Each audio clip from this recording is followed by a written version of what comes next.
What if I told you there was a basketball player who slept with 20,000 women? That's the entire adult population of Stankonia. Or how close the world came to seeing Shaquille O'Neal play Hakeem Olajuwon one-on-one as a Taco Bell promotion. Why are the two biggest, baddest sinners on the planet arguing over tacos? Sorry, my 30 for 30 voice acts up when I'm nervous. This is NBA Storytime, where I, Jamel Johnson, spin tales of NBA weirdness and then break down what we learned with comedy folks, basketball folks, and everyone in between. So gather around, kids, because it's freaking story time. You are listening to Dove Valley Deep Divers with Eric Trickle and Lance Sanderson. Ball comes out of the hands of Newton. It's on the ground, picked up by T.J. Ward at the 4-yard line. Vaughn Miller did it again. On Overtime Media. And it looks like we are live. I'm going to give Luana Beast just a second here to add the Facebook group in here. Taking a drink of water really fast. There we go. Looks like we're good to go. Mile high. Hello, everybody in Broncos country. Welcome into another episode of the Dove Valley Deep Divers podcast. I'm your host, Lance Sanderson. Joining me, as per usual, is Mile High Huddle's senior NFL draft analyst, my good friend and colleague, the one and only Eric Trickle. Eric, it's been kind of a hectic week for me. I'm not going to lie. Been driving a lot. Been moving stuff back and forth. Today is the last day that I'm going to be in this studio, at least to do the show, because as of after this show is done, I'm packing everything up and we're out of here. We're going to be moving into our new house and officially be done moving. So kind of hectic for me. Eric, how you doing, bud?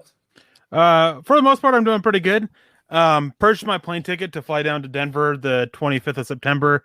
Going to be tailgating, part of the Mile High Huddle little tailgate get-together thing that Chad's doing.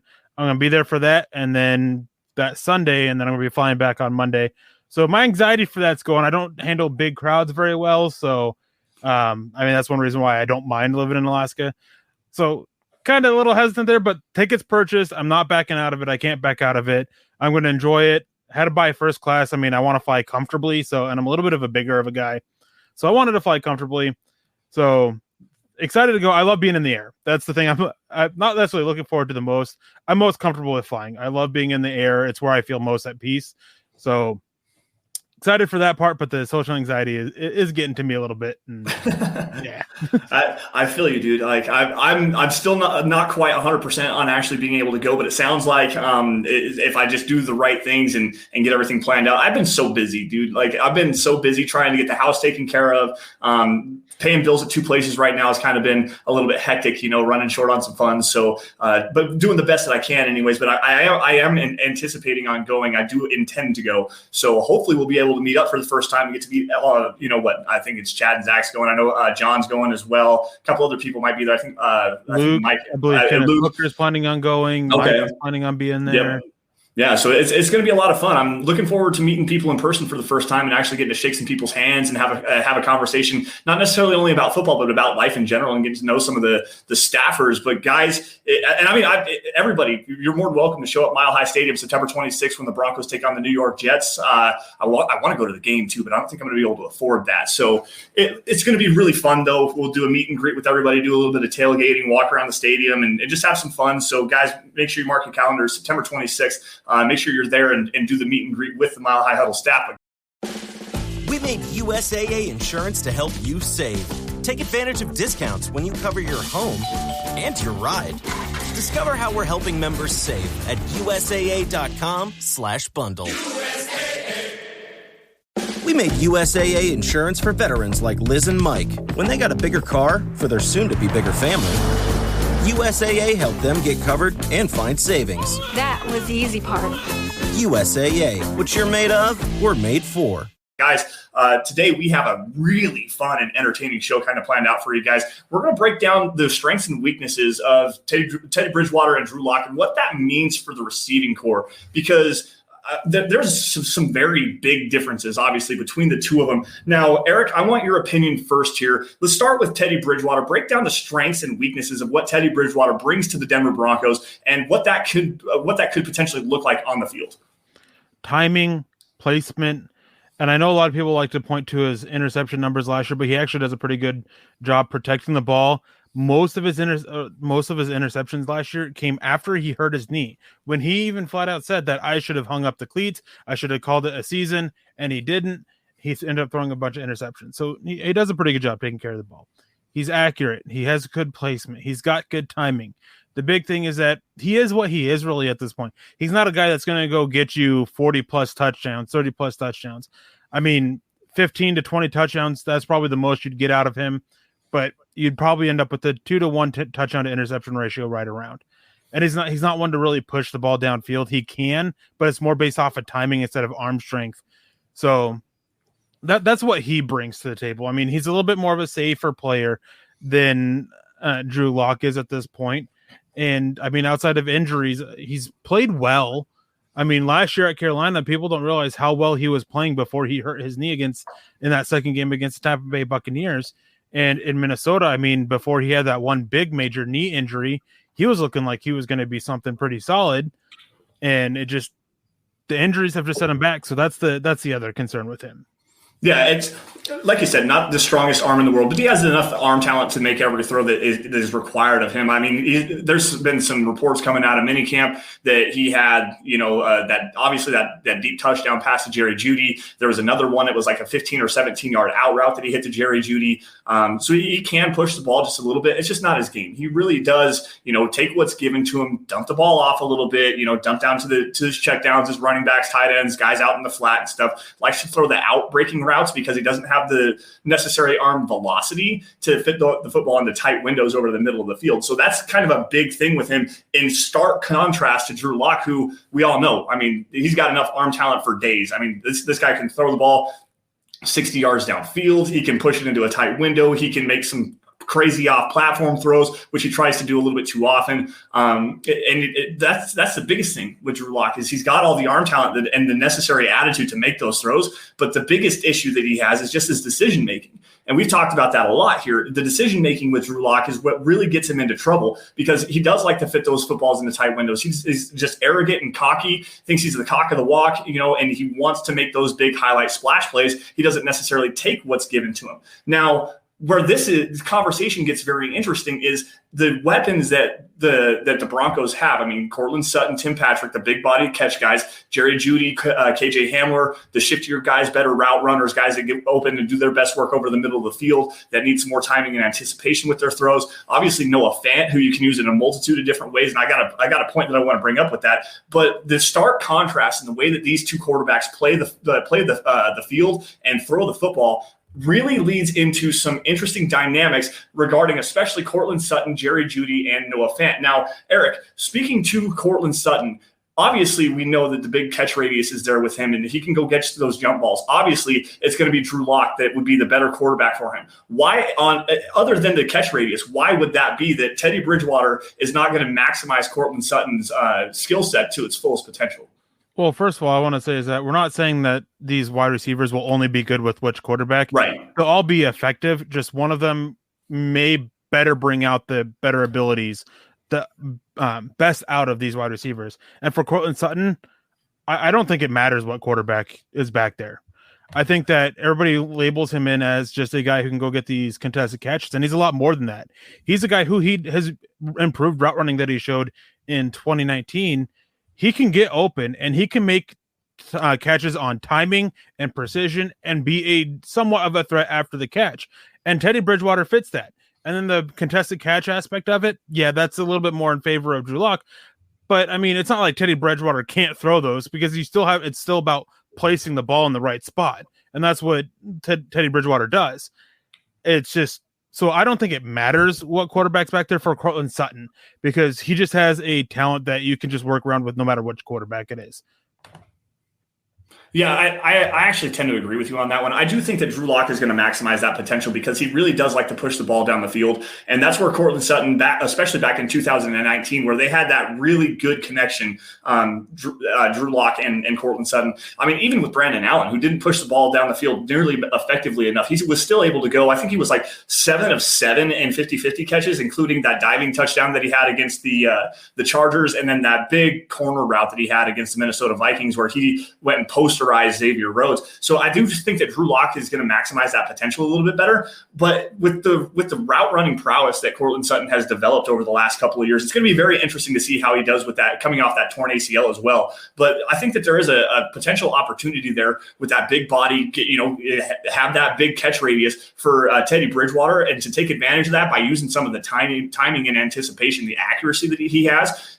Courtland Sutton's going to be a killer, stellar guy, regardless of who's going to be throwing the football. I definitely agree with you on that. Before we get to Jerry Jeudy really fast, I want to say hello to everybody that's here in the chat. We got some Facebook users here. Jason O'Neill jumping in here on YouTube. What's going on, man? Mo is in the house. We got a Facebook user saying hello, guys. I'm not exactly sure what your name is. I'll go back and check this on the Facebook feed, but I just wanted to give you a shout out. Apparently, you have a setting in your Facebook that is not allowing your name to be shared when it transfers over to YouTube. So check that out. We'll get you shouted out by name here as well. Jay Kozad in the house. We've got Higher Learnings in here. John Libick over on Facebook as well. George Newton jumping in here. Tim Durr as well. Hello, everybody. Michael Ronquillo over on Facebook as well, saying hello to the Dove Valley Deep Divers. Doing good, man. Glad that everybody is here to join us tonight. Now, as far as Jerry Jeudy is concerned, and there's a lot of people that think that Jerry Jeudy's like primed for a breakout season, and it's definitely he's got the talent to be one of the top receivers. He might be like a top 10 route runner in the NFL already at this particular point. He came in very crisp, very smooth in his routes. But this is on the flip side of this. He doesn't necessarily have a great rapport with Drew Lock. And I think that the drop passes that he has really kind of goes into the fact that Drew Lock throws a sharper football. We've heard that multiple times if you listen to Broncos Country Tonight from Benjamin Albright, how Lock likes to zip the football in there. And that might not be the best way for Jeudy to actually go about his game, because he does like to plan his moves after the catch point. So, Eric, why don't you elaborate that just a little bit? Why Teddy Bridgewater might be the better quarterback throwing the football to Jerry Jeudy? I mean, it's the precision, it's the accuracy, it's putting it where the best spot for the receiver to make a play after the catch. That's what Teddy Bridgewater's whole career has been. That's the style of quarterback that he is. He's not a guy that he's not going to try to force these tight window throws. He's not going to be this guy that has inaccurate passes, because people don't realize, despite Jeudy having 12 drops, 5 of which came in one game. So, I mean, there's a little bit of a hyperbole there about it, that he had such a big consistent issue with dropping passes. I mean, 7 of them spread out over 15 games. It's not great, of course, but 5 in one game. Anyways, with Jerry Jeudy is that, yeah, he has to catch these passes and everything, but when targeted, he still had the most targets that were a result of a quarterback fault incompletion, meaning that these weren't poorly paced passes that he had a chance to get or not necessarily get, and they fell incomplete. Some of them were drops. I mean, I could think of a couple of drops off the top of my head that the ball was too far behind him. He was trying to reach behind him and get him. Like, yeah, great receivers. Excellent receivers. They still go get those types of catches. But I mean, it's on the quarterback to help make it a little bit easier on them. Right. So, and I think that there's you got a pretty good point there, and I want to go back to his ability after the catch.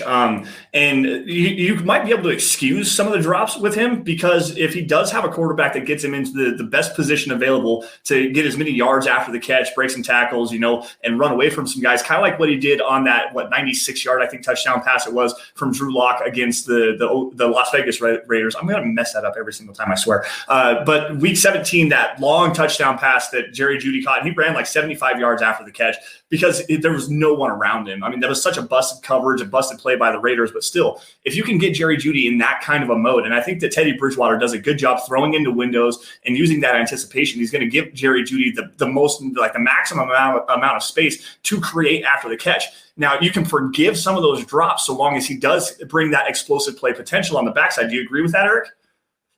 I definitely do. And with these drops and everything, like, I don't know. It's a big deal, but I think at the same time, it's also a little bit overrated. I mean, 7 of them in 2 games, the season opener, and then that Los Angeles Chargers game, he was targeted 15 times. This was the game where after he complained a little bit, which made the drops even more prominent.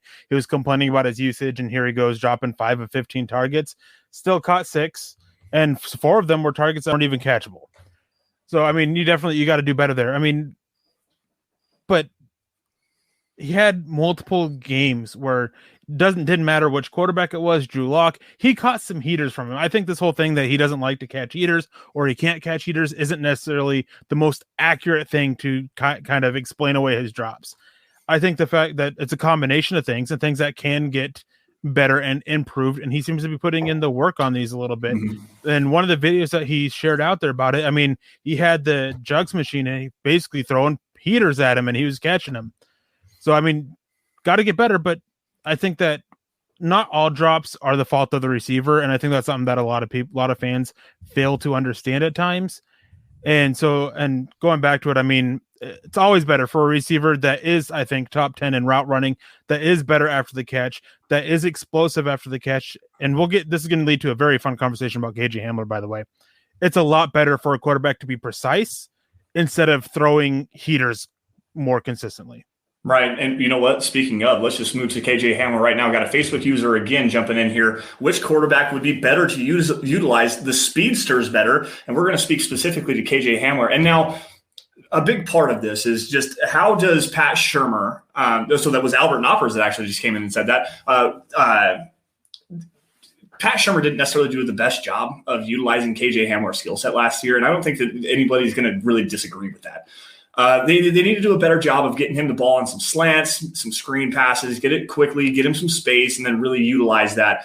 But however, he also does have the ability to take the top off the defense. So this is going to lead, like Eric said, this is going to lead into a very interesting conversation.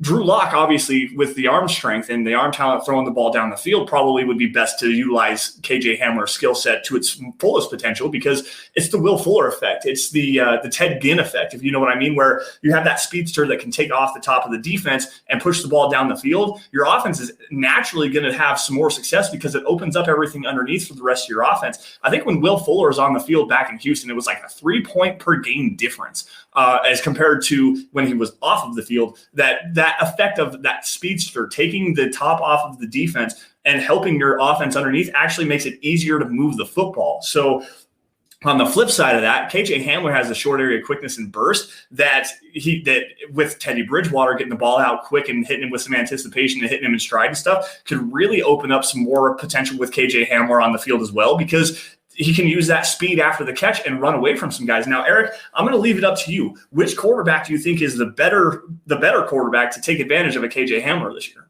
Well, I think both of them can use his skill sets in different ways. And I just want to say is there's a lot of hypocrisy from some Bronco fans. Jerry Jeudy had 110 targets and 12 drops, which, again, not great, 7 of which came in 2 games. KJ Hamler had 52 targets and 7 drops, but Judy's a bust. KJ Hamler's not. And unlike KJ Hamler, Jeudy didn't have a drop problem in college. Not to the extent Hamler did, where he dropped 25% of catchable passes. That's a huge number. And it's largely due because his hands just aren't that great. So everybody points to the speed. Oh, he has the speed to take the top off of defense. So that automatically means that Drew Lock's the best one for it. I disagree. I think that Drew Lock can better help. Having Drew Lock back there can use him better to help the rest of the offense a little bit. But in terms of actually better maximizing KJ Hamler himself is Teddy Bridgewater. Because one of the things that KJ Hamler did best at in Penn State is quick slants, getting the ball quickly and being explosive after the catch. Teddy Bridgewater, his accuracy, his placement, that is better underneath where KJ Hamler, I think, would be better utilized, allowing him to work after the play. Now, of course, you still want him to take the top off the defense a little bit. So, honestly, you can say either way, and I get it, and I wouldn't super argue with it. But, I mean, I would definitely go that Teddy Bridgewater, in terms of the player himself, is better for KJ Hamler, while Drew Lock is better with KJ Hamler for the whole offense. Yeah, and Higher Learning is kind of jumping in here with the same thoughts as you, and I tend to agree on that. The quicker checkdowns tend to be better for KJ in the short passing game. The timing, rhythm, the quick slants, the quick hitches, stuff like that. Like I said, get the ball into his hands quick. I want to see them use him more on some crossing routes. Some 7, 8, 9, 10-yard crossing routes. Get him over the middle of the field a little bit, and see if you can't pick a linebacker that's supposed to be in zone coverage or in man coverage. Line him up in the slot, get him against a linebacker, maybe a safety that's a little bit slower, and see if you can't get him on those crossing routes where you can have him run away from somebody and get on the backside of the play and then take off and go upfield and really highlight that speed. And I think that Drew Lock, if you were actually to get him into rhythm early and get him into those quick rhythm throws, I think he can actually do that, but just at face value. And I want to say this at face value. We need to see some more from Drew Lock first. I think at face value, Teddy Bridgewater is probably the better quarterback to, like you said, maximize his skill set to its fullest potential. Just because you have that ability to, like, deep passes are literally the worst play in the NFL. Quite honestly, they are the most inefficient plays that you can get. Like, when you're hitting on, 25, 30, 40% of your plays that are 20 yards or more, which is a pretty good average. 40% on 20 yards or more, that's actually a pretty decent average for throwing the football down the field. Now, if you're hitting on 70% of your passes within 10 yards and you have a speedster that can actually take advantage of that, that is the more efficient play, and that's where Teddy Bridgewater kind of takes the nod here. Jay Kozak coming in here. Hamler scares me. He seems like a gadget player in the NFL. I hope I'm wrong, but I don't see him as even a number 3 receiver, which – I mean, that's a oppression point. I'm not going to completely disagree with you because I do kind of agree with you. But there are ways that you can really use KJ Hamler, especially as that gadget player. Now, everyone wants to point to Tyreek Hill, and I'm not necessarily going to do that because he's not obviously Tyreek Hill. He's got a long way to go before he even gets close to that. However, Stuart McNair jumped in here earlier. He says, just a thought, maybe sometimes use Hamler out of the backfield and throw him shovel passes so he can take advantage of opposing linebackers. And I don't disagree with that. Issue is that you're opening up to get hurt.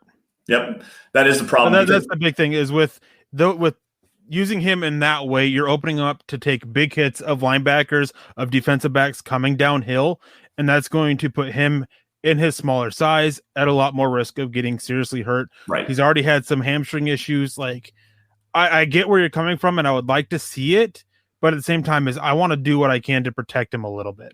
Yeah, absolutely. And I don't disagree with that either, but there does need to be some more pre-snap motion. And Eric, you and I have harped on this for a long time on Dove Valley Deep Divers about how Pat Shurmur doesn't like to use pre-snap motion. And that is one of the biggest factors. Go ahead. Well, as much as I hate it, I mean, the majority of the teams that made the playoffs had a high percentage of pre-snap motion plays, except for the team that won the Super Bowl. They were one of the lowest. Do you want to gain an advantage with your sports bets? You need to download BetQL, the only app you'll need to make smart bets. Their best bet algorithm scans over 350,000 unique bets per year to give you the best bet recommendation for every game across all major sports and gives you the reasoning behind why you should place the bet. Their best bet algorithm covers everything from spreads, over-unders, and player prop bets. BetQL is loaded up with tools that make you a more informed bettor, bar none. There's sharp data so you can see who the pros are backing, line movement so you can jump on betting opportunities in real time, team summaries highlighting previous success against the spread and over-under, and team lineup breaking news and injury status updates. You can save all your picks in one place to track your success and winning streaks. Plus, you can even see how you stack up against others on their ranking leaderboards. Better data, better bets. Head to the App Store or Google Play Store now to download BetQL. You can also head to try.betql.co/BlueWire to get started now. Enter the discount code BlueWire at payment checkout for 25% off any of their subscription offerings. Also, check out their sportsbook offers page if you live in one of their eligible states to claim free offers upon signing up. Don't miss out on the chance to gain your betting advantage this summer. The economy is made up of real people doing real stuff, and it affects everything. Which you obviously know since you're a real person doing real stuff. Marketplace is here to help you get smart about everything beyond the what of the day's business and economic news. We dig into the how and the why with the real people driving our economy. From big tech and interest rates to small businesses and what's happening at the Fed. Marketplace breaks it all down so you don't have to. Listen to Marketplace wherever you get your podcasts. Well, it helps when you have the greatest quarterback of all time throwing the football around the yard. You're going to get a lot of hate. You guys hear that? Lance doesn't think that John Elway or Peyton Manning is the greatest quarterback of all time. He thinks that Timmy Brady is, or Tom Brady. Well, it's really hard to argue with 7 Super Bowls, man. And he did it without Bill Belichick. So that pretty much should handle that argument. Like, he won a Super Bowl with Bruce Arians. Well, he did it with still a great team. Oh yeah, absolutely. I'm not going to disagree with that, man. But 7 Super Bowl rings is like, we digress. Yeah.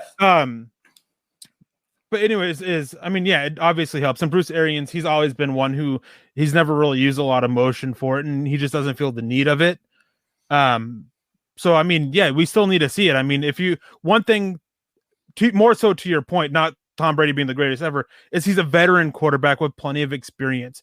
When you have a quarterback who's young and inexperienced, the best way to help them is with pre-snap motion. It helps with their reads, helps with seeing what's going on, helps and see what the defense is going to be doing.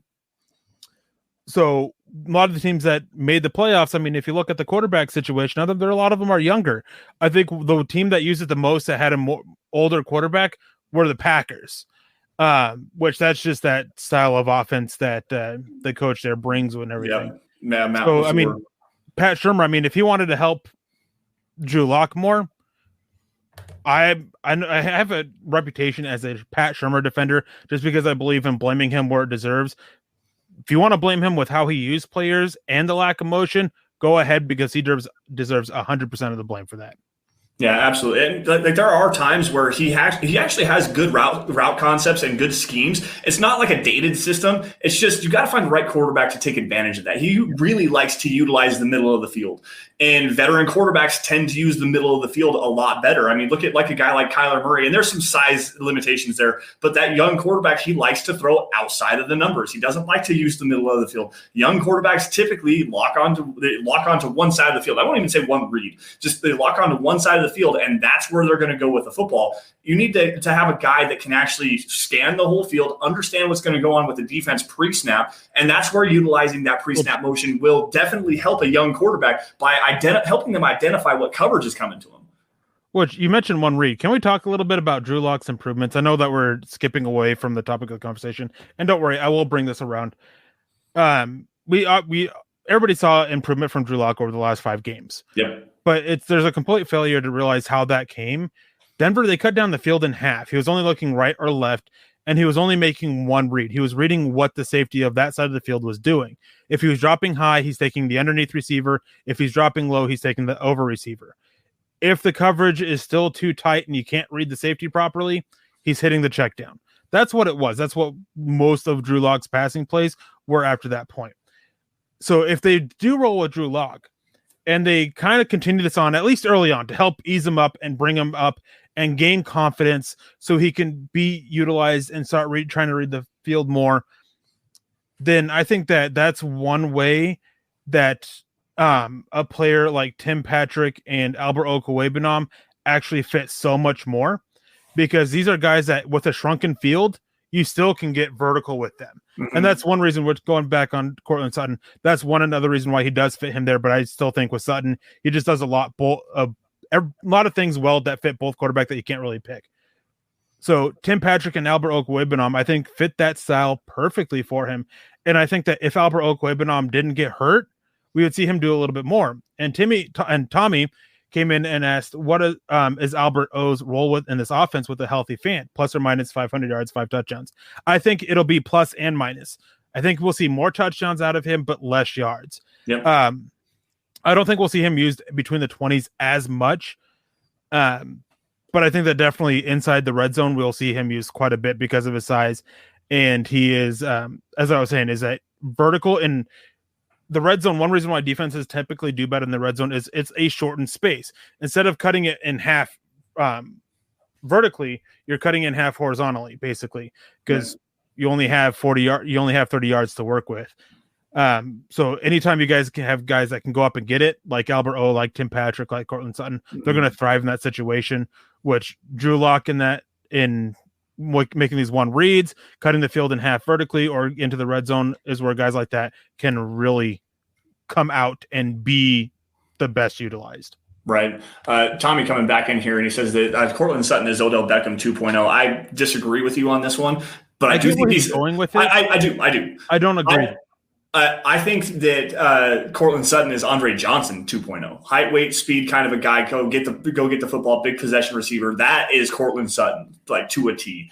Andre Johnson, by the way, was a monster for a long time in this league. So that's pretty high praise for Courtland Sutton. I think that if he comes back healthy from that injury, he's just going to be a monster this year. Now I'm seeing a lot of things talking about tight end too, and Beck and Albert O, and I wouldn't sleep on Eric Saubert really either. Right. Oh, from higher learnings here, I think we'll see a lot of 2 tight ends. There was somebody else that had a comment about it too, but yeah, I mean, Beck, I think that they view more as a fullback than an actual tight end. Not saying he won't be used there, but I think Eric Saubert, he was brought in as a reason. They were looking at blocking tight ends in the draft and they missed.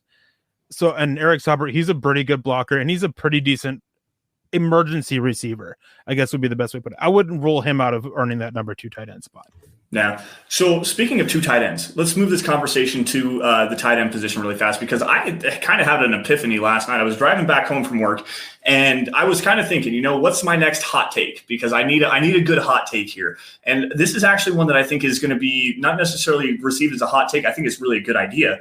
The way that the Broncos utilize Noah Fant. Noah Fant. And especially with Teddy Bridgewater, if Teddy Bridgewater takes this job and he is the starting quarterback day one, they don't need to be using Noah Fant. Attach him in line. Don't split him out. I mean, obviously you want to have that skill set and not take that away from him. But the best way that you're going to use Noah Fant with Teddy Bridgewater is as an H-back. Think back to when, the mid-2000s or so, when the Washington football team had Chris Cooley. That was a tight end H-back hybrid kind of a player that they had, where they lined him up in the backfield a lot. And they used him on slip-out screens, and they used him out in the flats, and they used him in the quick passing game. He had 70, 80 catches a year for 4 years. I went back and looked at it. I think he had 87 catches in 2007 or 2008, something like that. If you have Noah Fant and you line him up in the backfield, get him some mismatch opportunities and use Teddy Bridgewater, who likes to check down to the flats, especially to running backs and tight ends. That's the best way you're going to utilize Noah Fant, because I tell you what, he has that height, weight, speed. He's 6'4", 260, something like that, runs a 4.5. He's an absolute monster. As Tommy comes in here, he's a bowling ball. Think back to the Cleveland Browns game, his rookie season, where Brandon Allen hit him on a 15-yard crossing route, and he broke through 2 tacklers, 2 defensive backs out in the backside of the play and ran 75 yards for a touchdown. Now imagine this. You have Teddy Bridgewater looking to one side, checking down to Noah Fant on the other side, maybe even get a tight end screen action going there. Get him out in front against a linebacker that's going to be obviously slower than him. Let him run over a defensive back who can't handle that big and that kind of a power, kind of a player. That right there, holy cow, man, Noah Fant would be a monster. Everyone's talking Andrew Beck. Andrew Beck, he's going to catch 80 passes if Teddy Bridgewater wins it. No. Put Noah Fant in that role and watch this offense just explode.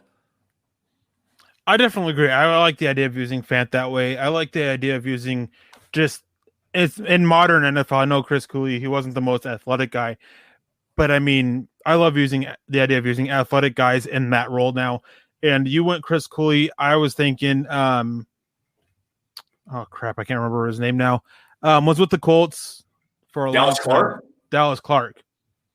Yeah, because he was brought back in line, I think, in kind of that emergency check down type guy. And I think that would be a good idea of how to use Fant.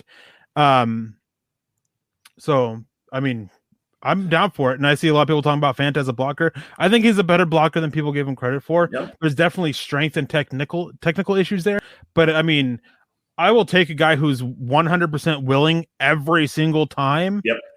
Over a guy who with some technical issues and strength issues, over a guy who's willing 50% of the time that doesn't have those issues. Right. Yeah, absolutely. And that was another thing that I was going to bring up is Noah Fant as a run blocker. I mean, when you get him out in front on some lead stuff, you can utilize some play action that way, get him on some boot action. That's going back to, it's the different West Coast than what Pat Shurmur likes to use. He doesn't really use that boot action very much. Not as prevalent as the Shanahan West Coast system, but you can incorporate that. You can get Fant going one way and then sneak him out the backside, get him a quick dump off and get him out into some space and just use that athleticism. Now, that's just specifically to Teddy Bridgewater. I think they need to do that a lot with Drew Lock as well, because I think that there's a way to maximize that, but I'm not using that as an emphasis in the offense like I would be with the Teddy Bridgewater. Now, with Noah Fant, and with Drew Lock, I want him split out wide. I want him in the slot. I want him running over the middle of the field. I want him using that big body running away from some guys. I think that that's the best way to maximize Noah Fant with Drew Lock. Eric, do you agree with that?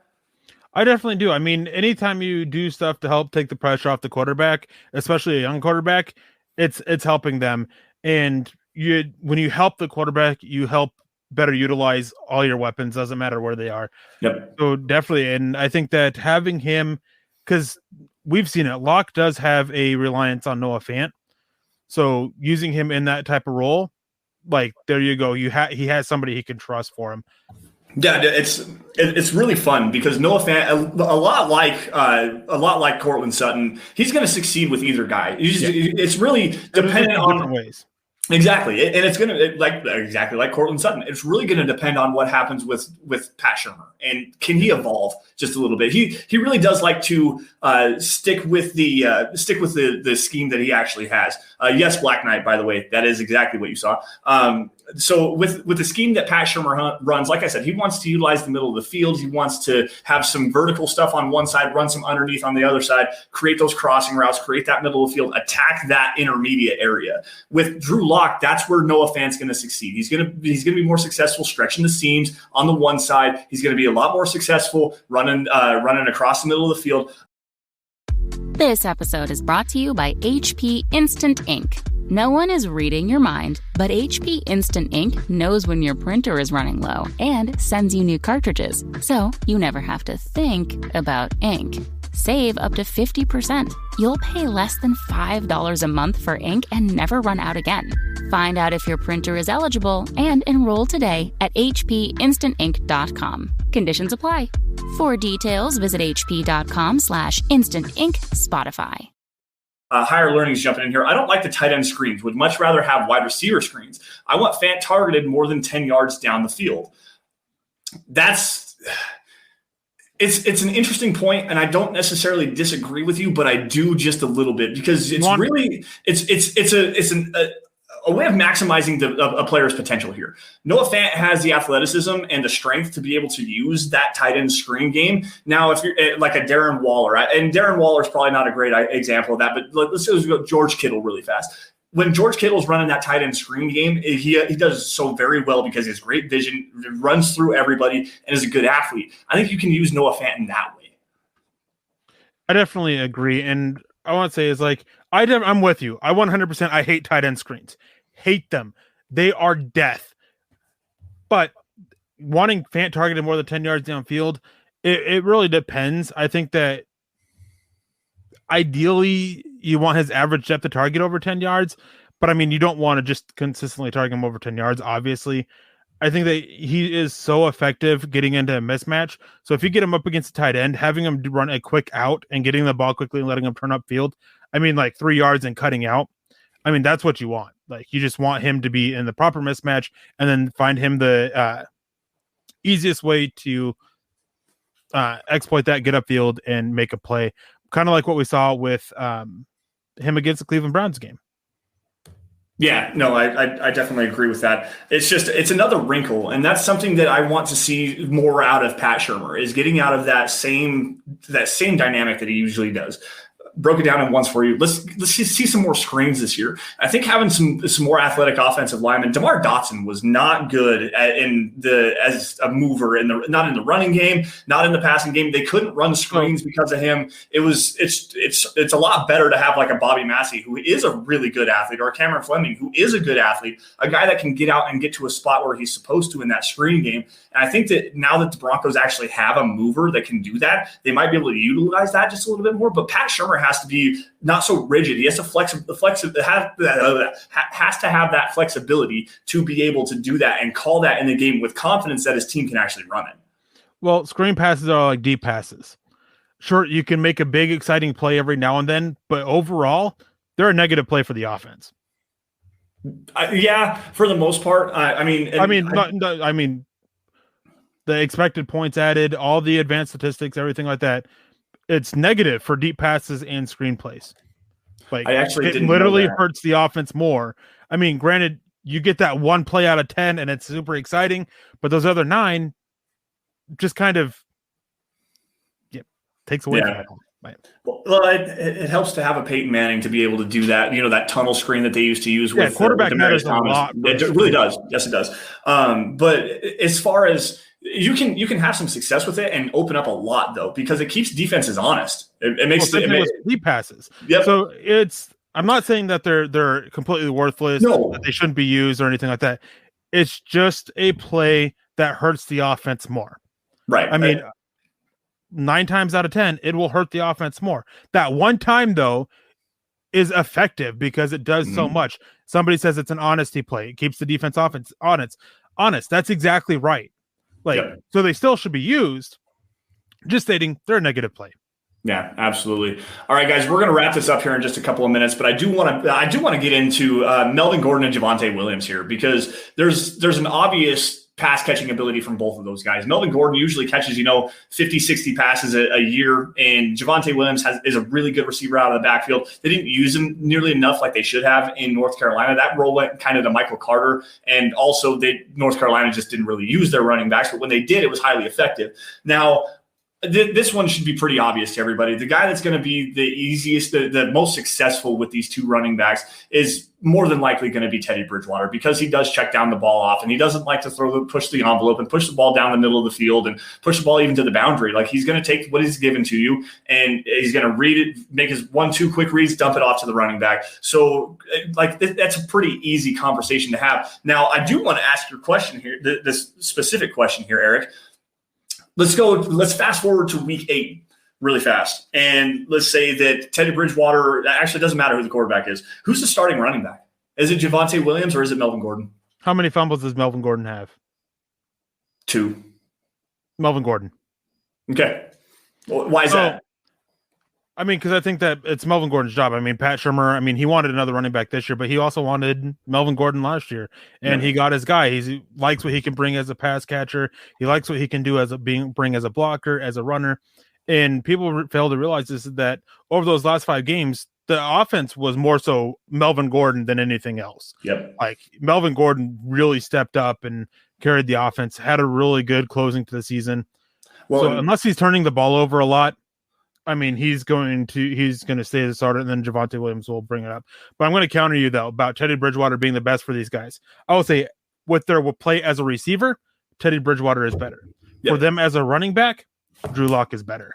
Good point. That's actually a really good point. And Tommy actually came in here with a pretty interesting point here as well, that they're going to run the ball 25 times a game. And as of last year, and John, I see you down here, as of last year, especially towards the end of the season, Melvin Gordon was averaging 19, 20 touches, 20 rushing attempts a game. He was in that. They used him as that bell count back. And now that they have another guy to kind of take the weight away, take the workload away, and Javonte Williams, a guy who actually pairs really nicely. They're very similar running styles, they're very similar kind of players. And Javonte Williams is a very good pass protector as well. It's not a switch dynamic. It's not like a thunder lightning. You have the ability to run the same plays with these two players that work differently.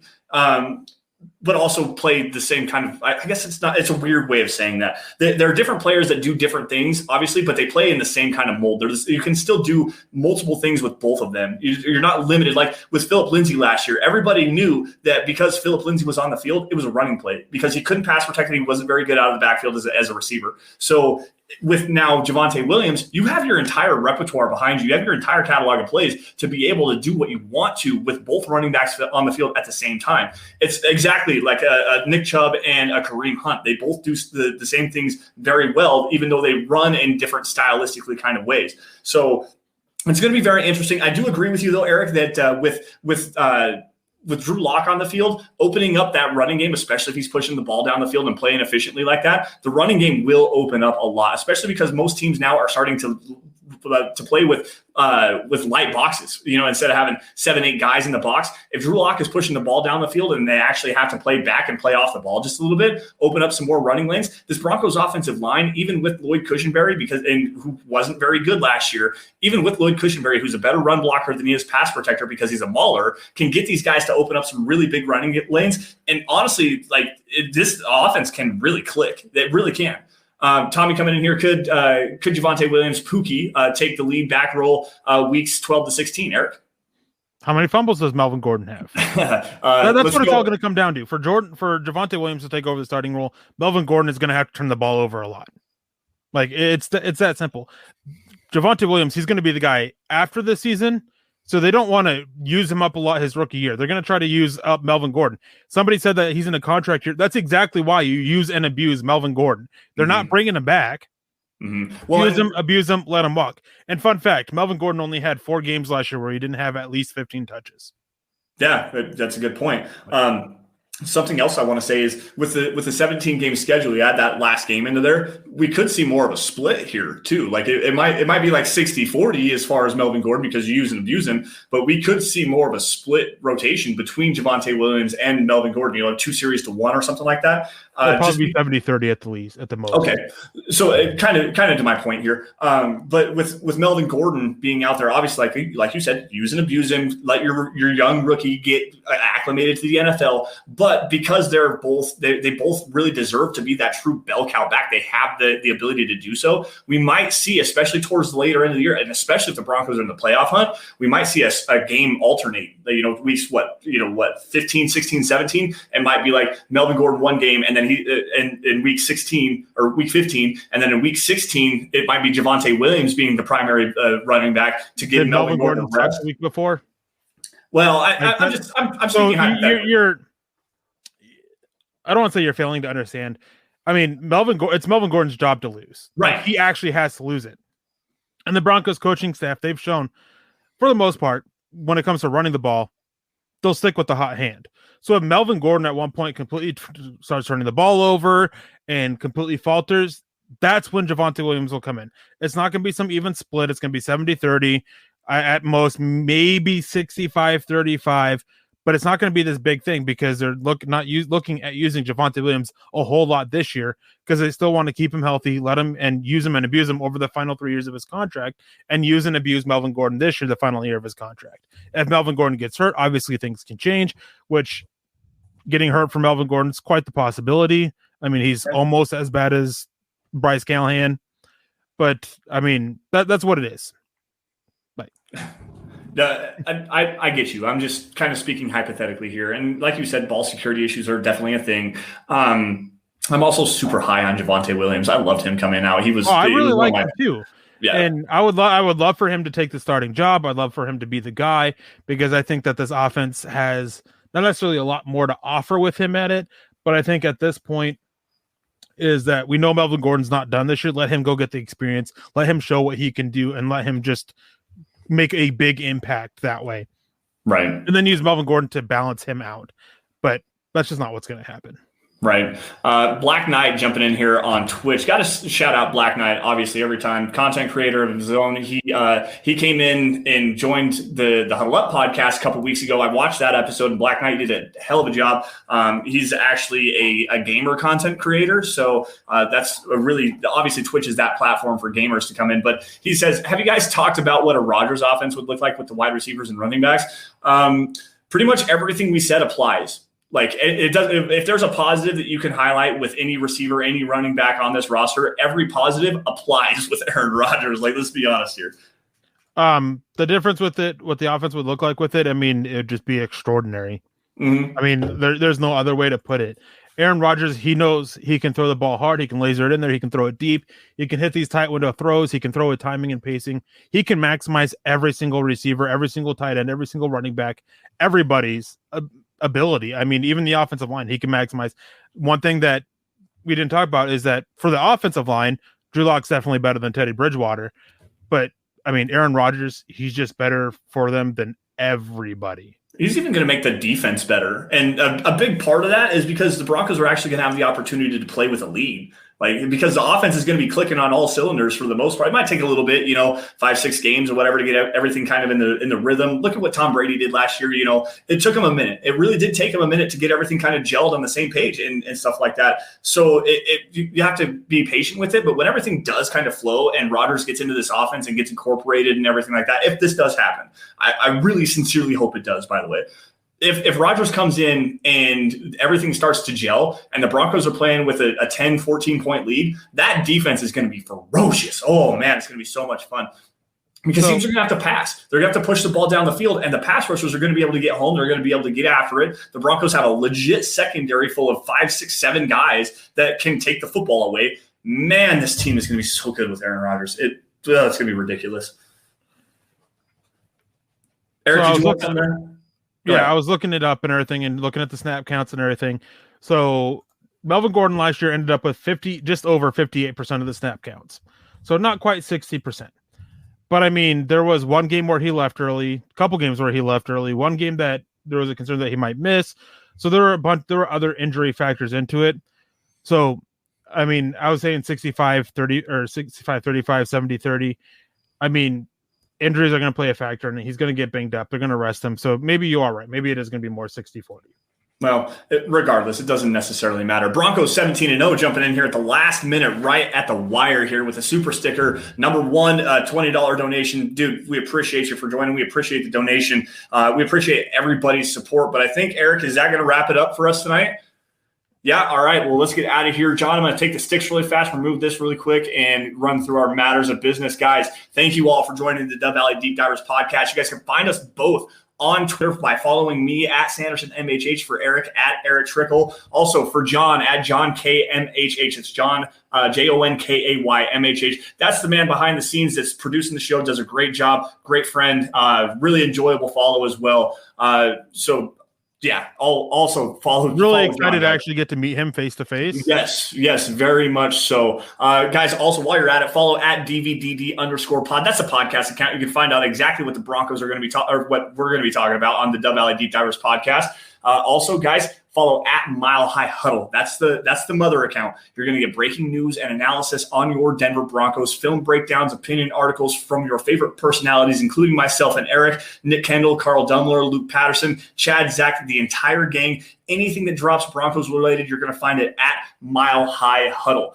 Facebook users, go to facebook.com/Mile High Huddle. Become a supporter. Click the blue Become a Supporter button. It's $5 a month. You're going to get yourself some premium content like the Trickle Zone. Eric, are you doing Trickle Zone this week, or is that next week?